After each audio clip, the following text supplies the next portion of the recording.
dump your shavings in your bucket, add some water so that you can start that reconstitution process, okay?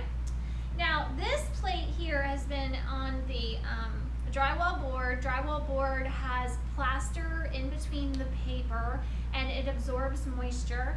And so the goal for putting it on something that absorbs either wood or drywall board is to get the rim to be leather hard and to get this middle part leather hard also.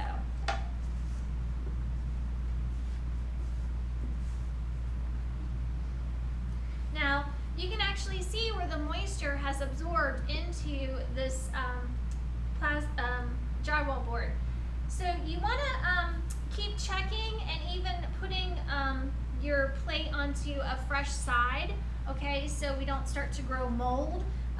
If you're gone for a week and you come back, you might see a little bit of mold growing. You need to wipe that off and put it out in the sun to dry. Okay, so this is a really good consistency now. And we're ready to trim. Now this plate does not have a well, okay? This is just a nice continuous curve.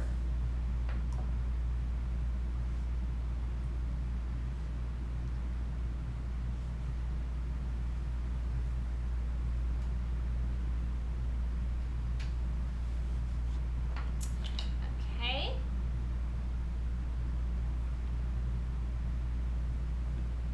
So I can trim this one as far as I want, with the understanding that your rim or your overhang will not be over 1.5 inches wide, okay? So make sure that when you're trimming these, you keep checking to make sure that you don't go over 1.5 inches here, or you're probably gonna have some kind of slumping happen. Remember that an old-timey inch is your knuckle to this joint here, so you can actually use that as a form of measurement if you don't have a ruler. So I'm just going over the outside here, matching this outside profile to what I had thrown on the inside.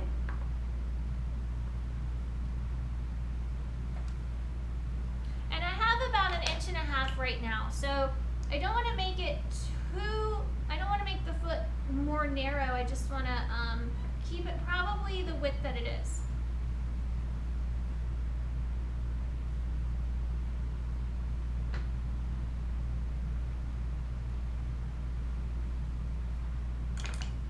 I am going to go ahead and I want to check and just make sure that I'm not leaving too much clay.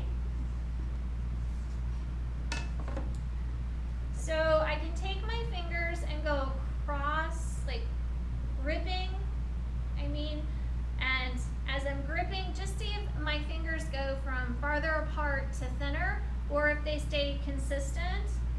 And they're staying consistent. So I know that I don't need to take any more clay off of this area right here. If I get it too thin, then it's going to warp. And it's also going to be pretty fragile.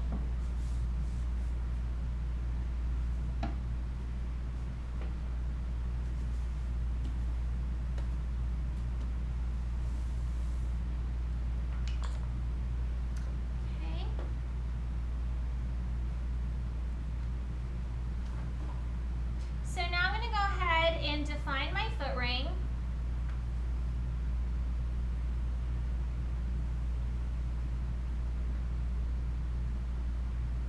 I've left a high spot, and now I'm going to trim out everything inside. So that tool feels to me like it needs a little sharpening, so I don't want to use it, especially right now, or it's going to end up pushing this clay down instead of cutting. Once you get that inside of this foot ring pressed down and you get a hump on your plate on the inside, it's really difficult to get rid of that.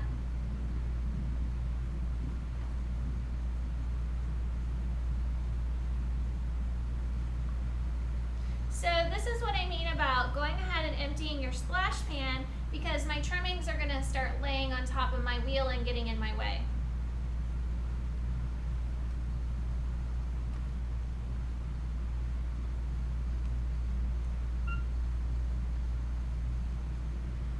So don't forget to check.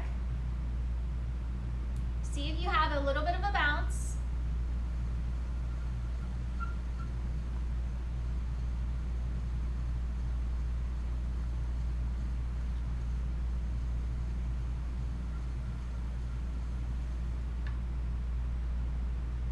Okay, so I'm getting a small bounce, and now I'm ready to go ahead and get rid of this larger flat spot, and I just want to create just a little bit of a mountain top, just the tip of the mountain.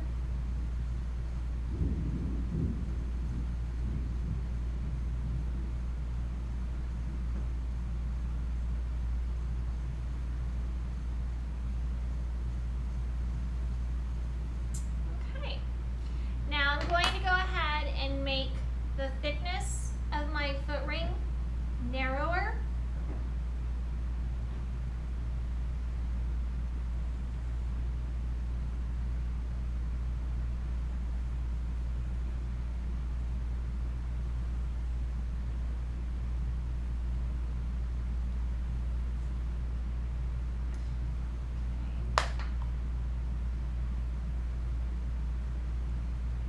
Now, let's say you have a plate that you need to trim a little bit of the top of the foot ring off for some reason. Don't forget to go back and trim the top of this point that you left off also, or your plate is going to end up spinning or teetering when it's on the table. So you don't want to have that happen, because then it's not able to be used. Okay. Now, even though I have a larger bat, you can choose a smaller one to flip your plate over on, because your foot is smaller than the rim of your plate.